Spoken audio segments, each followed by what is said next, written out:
Hello students. पिछली class में हमने कुतुबुद्दीन ऐबक के विषय में चर्चा की थी, जिसे दिल्ली सल्तनत का संस्थापक कहा जाता है। और कुतुबुद्दीन ऐबक का जो शासनकाल था वो 1206 से 1210 ईस्वी के मध्य का माना जाता है। तो जब कुतुबुद्दीन ऐबक लाहौर में चौगान खेल रहा था तो घोड़े से गिरने से उसकी मृत्यु हो गई थी। और उसकी इस अकस्मात मृत्यु ने दिल्ली सल्तनत के समक्ष एक बहुत बड़ी समस्या उत्पन्न कर दी। और वो समस्या क्या थी? वो समस्या थी कि अब दिल्ली सल्तनत का सुल्तान किसे बनाया जाए। तो कुछ तुर्की सरदारों द्वारा लाहौर में आराम शाह को सुल्तान घोषित कर दिया गया। हालांकि कुतुबुद्दीन ऐबक से उसका संबंध निश्चित नहीं है। कुछ विद्वान उसका पुत्र उसे मानते हैं। तो आराम शाह जो था वो बहुत ही अयोग्य किस्म का व्यक्ति था और आराम तलब किस्म का व्यक्ति था। तो जल्दी ही उसके विरुद्ध जगह जगह विरोध उत्पन्न होने लगा और विद्रोह की स्थिति पैदा हो गई। तुर्क सरदारों द्वारा उसका विरोध किया जाने लगा। वहीं पे खिलजियों ने बंगाल में उसके विरुद्ध विद्रोह कर दिया, कुबाचा ने विद्रोह कर दिया। तो एक तरह से आराम शाह की जो स्थिति थी वो बहुत ही नाजुक हो गई। और इस स्थिति से निपटने के लिए तुर्क सरदारों द्वारा इल्तुतमिश, जो कि बदायूं का गवर्नर था और कुतुबुद्दीन का बहुत ही विश्वास पात्र गुलाम था, उसको दिल्ली आने का निमंत्रण भेजा गया। इल्तुतमिश दिल्ली आया और यहाँ पर आराम शाह को उसने पराजित किया और उसको मारकर वो स्वयं दिल्ली का सुल्तान बन गया। तो आज हम इल्तुतमिश के बारे में ही चर्चा करेंगे। और इल्तुतमिश का जो शासनकाल है वो 1210 से 1236 ईस्वी के मध्य का माना जाता है। तो इल्तुतमिश या इल्तुतमिश दिल्ली के आरंभिक सुल्तानों में बहुत ज़्यादा महत्वपूर्ण स्थान रखता है। अगर बात की जाए उसके प्रारंभिक जीवन की तो वो एक इलबरी तुर्क था और उसके पिता का नाम था इलम खां, जो इलबरी जनजाति के एक प्रमुख सरदार थे। और बचपन से ही इल्तुतमिश बहुत ही कुशाग्र बुद्धि का कहा जाता है और इसी वजह से उसके जो पिता थे वो उससे बहुत ज़्यादा स्नेह करते थे और उसके जो अन्य भाई थे वो उससे बहुत ज़्यादा ईर्ष्या रखते थे। तो ईर्ष्यावश ही उन्होंने उसे बुखारा के बाज़ार में ले जाकर बेच दिया और फिर बुखारा से उसे गजनी और गजनी से बगदाद ले जाया गया। बगदाद में वो सूफियों के संपर्क में आया और कहा जाता है कि सूफियों की जो जीवनचर्या है या विचार प्रणाली है उससे बहुत ज़्यादा प्रभावित इल्तुतमिश हुआ। और गजनी में मोहम्मद गौरी ने जब उसे देखा तो वो उससे काफ़ी प्रभावित हुआ और उसे खरीदने की इच्छा उसने प्रकट की। लेकिन व्यापारी के साथ मूल्य के विषय पर मतभेद उत्पन्न हो गए और इसी वजह से सुल्तान ने उसे गजनी में बेचने पर प्रतिबंध लगाया। बाद में कुतुबुद्दीन ऐबक भी इल्तुतमिश से बहुत ज़्यादा प्रभावित हुआ और उसने उसको दास के रूप में खरीदने की इच्छा प्रकट की। तो मोहम्मद गौरी ने व्यापारी को आज्ञा दी कि वो उसे दिल्ली ले जाए। और दिल्ली जब उसे ले जाया गया तो वहाँ पर कुतुबुद्दीन ऐबक ने उसे खरीद लिया। तो जल्दी ही जो था इल्तुतमिश वो कुतुबुद्दीन ऐबक का बहुत ही विश्वास पात्र सरदार बन गया और उसने उसे सर जानदार के पद पर नियुक्त किया, यानी कि शाही अंगरक्षकों के सरदार के पद पर नियुक्त किया। और इल्तुतमिश के प्रशासनिक व्यवस्था से बहुत ज़्यादा प्रभावित था कुतुबुद्दीन ऐबक और बहुत महत्वपूर्ण पदों पर उसे नियुक्त किया गया। उसे बरन, बदायूं और ग्वालियर का इक्तदार नियुक्त किया। और कहा जाता है कि जब खोखरों का दमन कर रहा था मोहम्मद गौरी, उस समय इल्तुतमिश उसके साथ ही था और वहाँ पर मोहम्मद गौरी उससे बहुत ज़्यादा प्रभावित हुआ उसकी प्रशासनिक योग्यता देखकर। तो उसने उसे मुक्त करने का सोचा और उसको दासत्व से मुक्त कर दिया 1205 ईस्वी में। और बदायूं का गवर्नर उसे नियुक्त कर दिया गया। और बाद में जाकर कुतुबुद्दीन ऐबक ने अपनी पुत्री का विवाह भी उसके साथ कर दिया। हालांकि इल्तुतमिश बगैर किसी विशेष कठिनाई के सुल्तान तो बन गया था, लेकिन उसे बहुत सारी समस्याओं का सामना करना पड़ा। उसके बहुत सारे प्रतिद्वंदी उसे लगातार चुनौती पेश कर रहे थे और जो उसके प्रमुख प्रतिद्वंदी कहे जा सकते हैं वो थे गजनी में ताजुद्दीन यलदौस, सिंध में नासिरुद्दीन कुबेचा और लखनौती में अली मर्दान। साथ ही कुतुबी और मुइज़ी अमीर भी उसे लगातार लगातार चुनौती पेश कर रहे थे। बहुत सारे जो राजपूत राज्य थे वो भी उसके साथ संघर्ष की स्थिति में थे, क्योंकि काफ़ी सारे हाथ से निकल गए थे तुर्की राज्य से। और साथ ही साथ ग्वालियर और कालिंजर तो पहले ही उसके हाथ से निकल चुके थे। तो अब उसके समक्ष जो समस्या थी वो ये थी कि कैसे वो इन समस्याओं से निपटे। और अगर हम बात करें उसके आंतरिक प्रशासनिक व्यवस्था की, तो वो भी पूरी तरह से चरमरा उठी थी। तो ऐसी स्थितियों में दिल्ली सल्तनत को एक ऐसे सुल्तान की आवश्यकता थी जो इन सभी समस्याओं का अच्छे से सामना कर सके, और ऐसा कोई दृढ़ निश्चय या साहसी व्यक्ति ही कर सकता था। और इल्तुतमिश ने इन सभी कठिनाइयों का बहुत ही अच्छे ढंग से निपटारा किया, और इसीलिए दिल्ली सल्तनत का जो वास्तविक संस्थापक है वो इल्तुतमिश को ही कहा जाता है। इल्तुतमिश ने 1210 से 1236 ईस्वी के मध्य शासन कार्य संभाला, और उसकी जो ये संपूर्ण अवधि है उसको हम 3 भागों में विभक्त कर सकते हैं।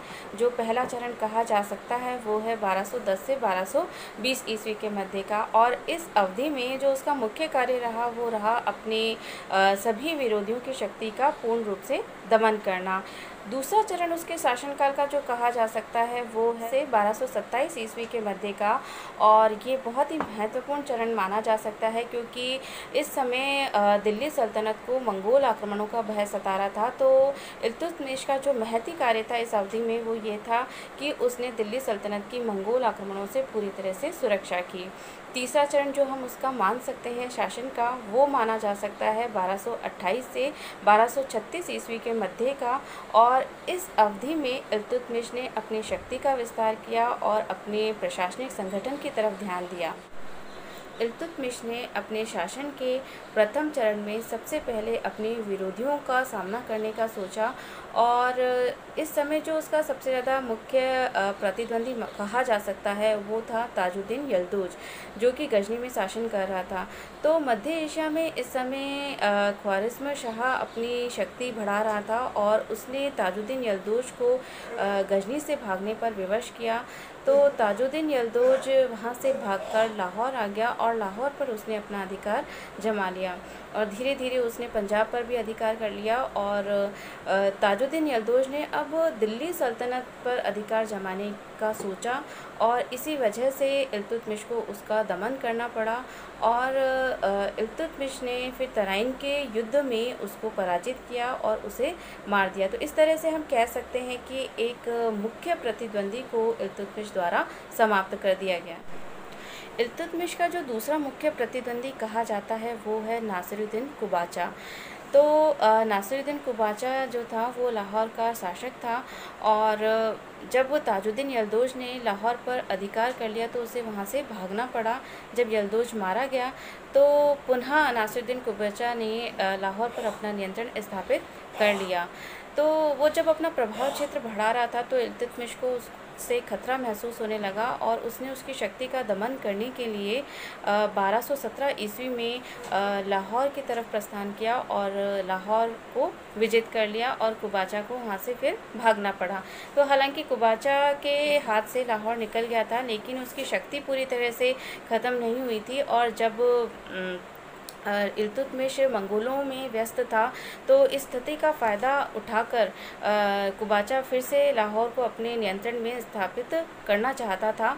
तो जब मंगभरनी के आक्रमण का पूरी तरह से खतरा टल गया तो उसके पश्चात इल्तुतमिश ने कुबाचा की तरफ ध्यान दिया, और 1226 ईस्वी में उसने भटिंडा, सुरसती और लाहौर पर अधिकार कर लिया और उच्च तक वो आगे बढ़ाया। तो कुबाचा इससे बहुत ज़्यादा भयभीत हो गया। उसने अपने पुत्र बहराम शाह को संधि का प्रस्ताव के लिए उसके पास भेजा, लेकिन इल्तुतमिश ने उसके इस संधि प्रस्ताव को स्वीकार नहीं किया, और इससे दुखी होकर जो नासिरुद्दीन कुबाचा था उसने आत्महत्या कर ली। और इस तरह से इल्तुतमिश ने सिंध और उसके अनेक सीमावर्ती इलाकों को अपने नियंत्रण में ले लिया, और साथ ही साथ उसका जो प्रभाव क्षेत्र था वो मकरान तक विस्तृत हो गया। इल्तुतमिश को अपने शासनकाल के दूसरे चरण में मंगोलों के आक्रमण का भी सामना करना पड़ा और जो मंगोल शासक था चंगेज़ खां, वो निरंतर मध्य एशिया में अपनी शक्ति बढ़ा रहा था और उसने ख्वारिज़्म के शाह को भी परास्त कर दिया था और उसे वहां से भागने पर मजबूर कर दिया था। तो ख्वारिज़्म शाह भागकर कैस्पियन तट की तरफ आया और उसका जो पुत्र था जलालुद्दीन मंगबर्नी, वो सिंध की तरफ आया और यहाँ पर उसने इल्तुतमिश के पास सहायता के लिए एक दूत भेजा। हालांकि चंगेज़ खां उसका पीछा करते हुए भारत की तरफ आ गया था और उसने एक तरह से इल्तुतमिश के पास चेतावनी भेजी कि अगर वो उसकी मदद करेगा जलालुद्दीन मंगबर्नी की, तो यह उसके लिए ठीक नहीं होगा। और इसी वजह से इल्तुतमिश ने जब उसका दूत उसके पास आया तो उसकी हत्या करवा दी और जो जलालुद्दीन मंगबर्नी था इससे बहुत ज़्यादा क्रोधित हुआ। उसने खोखरों के साथ अपने वैवाहिक संबंध स्थापित किए और सिंध और पंजाब में उसने अपना प्रभाव क्षेत्र बढ़ाना शुरू किया। तो इल्तुतमिश ने इसे एक चुनौती की तरह लिया और उसकी तरफ उसने सैन्य अभियान भेजा। जलालुद्दीन मंगबर्नी जो था वो भारत से चला गया और पीछे पीछे चंगेज़ खां भी वापस भारत से चला गया और इस तरह से नव स्थापित तुर्की साम्राज्य की इल्तुतमिश ने मंगोलों के आक्रमण से रक्षा की।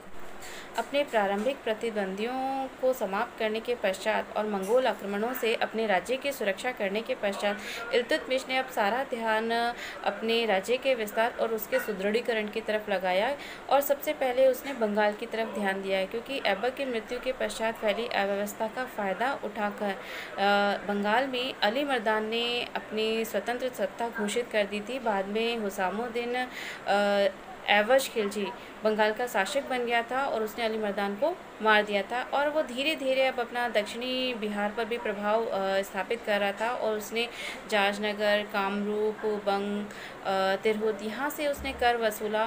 तो इल्तुतमिश दक्षिणी बिहार की तरफ आया 1225 ईस्वी में और उसने मलिक जानी को वहाँ का सूबेदार नियुक्त किया। तो इस समय तो हुसामुद्दीन ने उसकी अधीनता स्वीकार कर ली, उसने युद्ध का हर्जाना देना भी स्वीकार कर लिया, साथ ही साथ वार्षिक कर देना भी स्वीकार कर लिया। लेकिन जैसे ही इल्तुतमिश वहाँ से लौटा उसने फिर से अपनी स्वतंत्रता घोषित कर दी और मलिक जानी को वहाँ से भगा दिया। अब इल्तुतमिश ने अपने पुत्र नासिरुद्दीन महमूद को वहाँ भेजा। उसने वहाँ पहुंचकर हुसामुद्दीन को मार दिया, लेकिन जब नासिरुद्दीन महमूद की मृत्यु हो गई तो पुनः वहाँ पर अव्यवस्था फैल गई और बंगाल फिर से स्वतंत्र हो गया।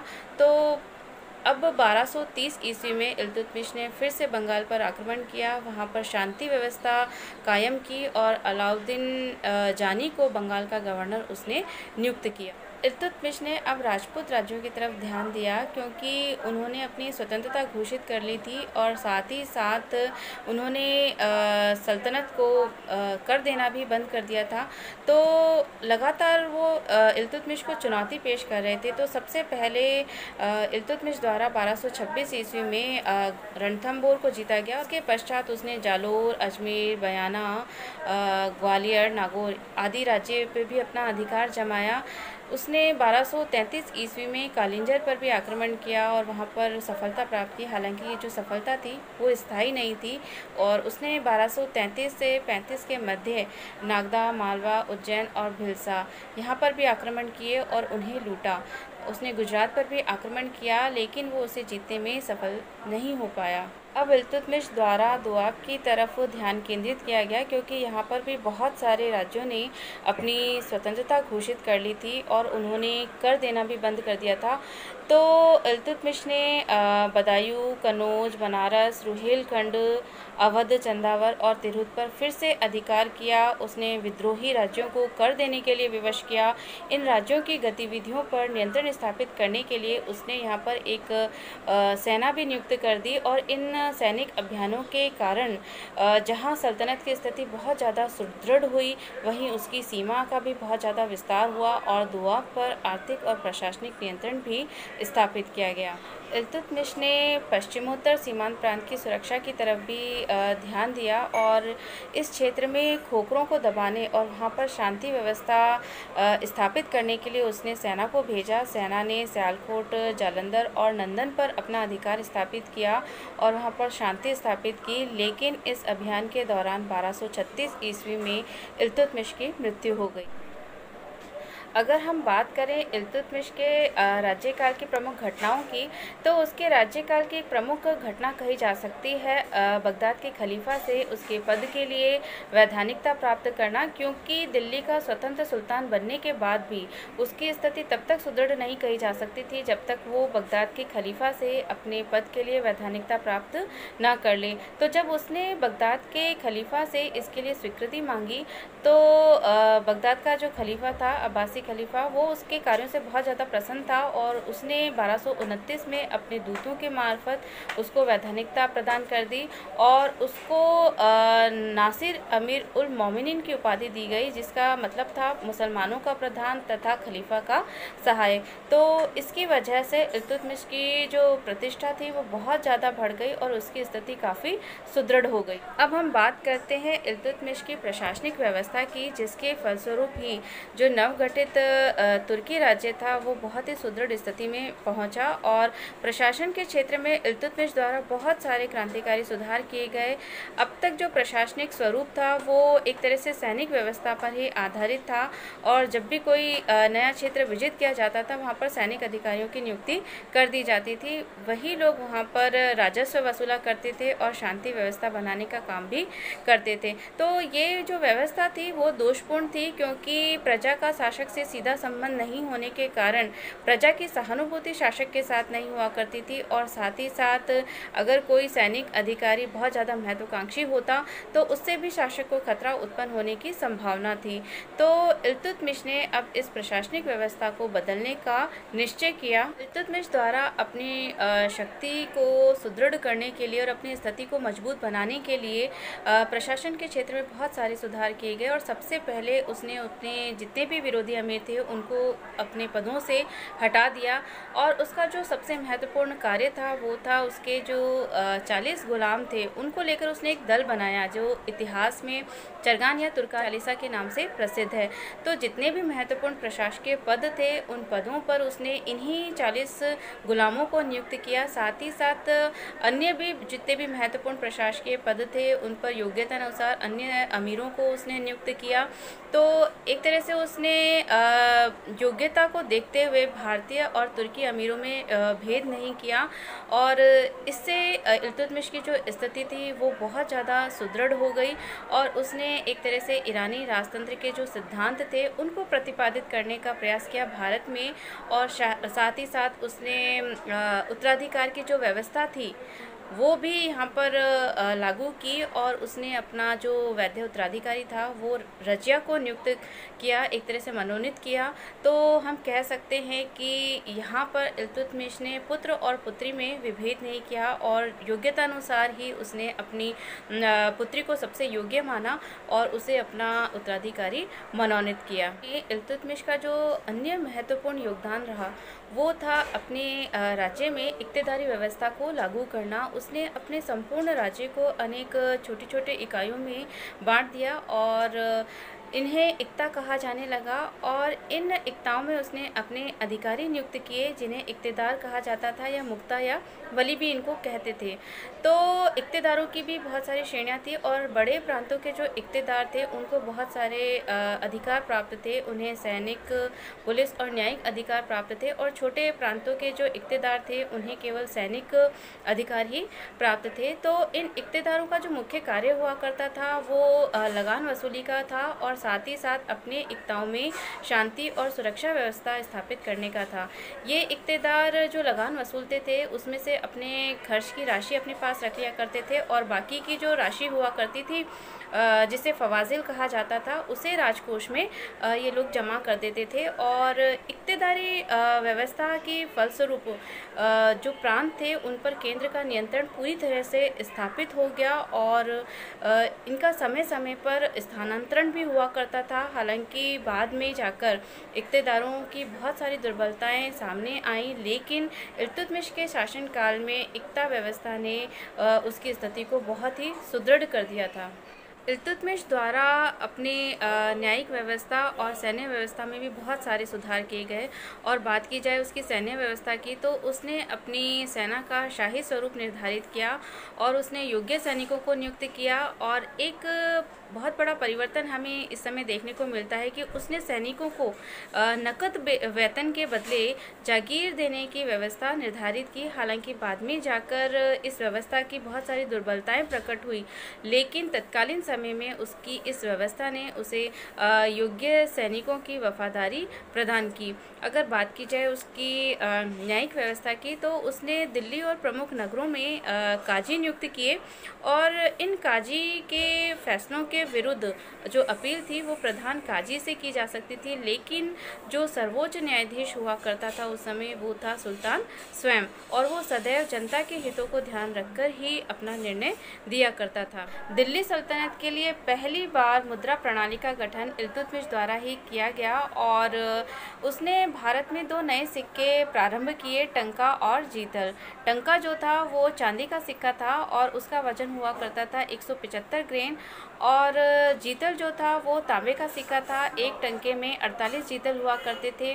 तो ये टंका और जीतल जो सिक्के थे वो अरबी सिक्के थे और भारत में ये इल्तुतमिश ने ही प्रचलित किए थे और ये मुद्रा प्रणाली पूरे सल्तनत काल में प्रचलित रही और इसके लिए नेल्सन राइट ने इल्तुतमिश की बहुत ज़्यादा प्रशंसा की है और उसे बहुत बड़ा मुद्रा विशेषज्ञ कहा है।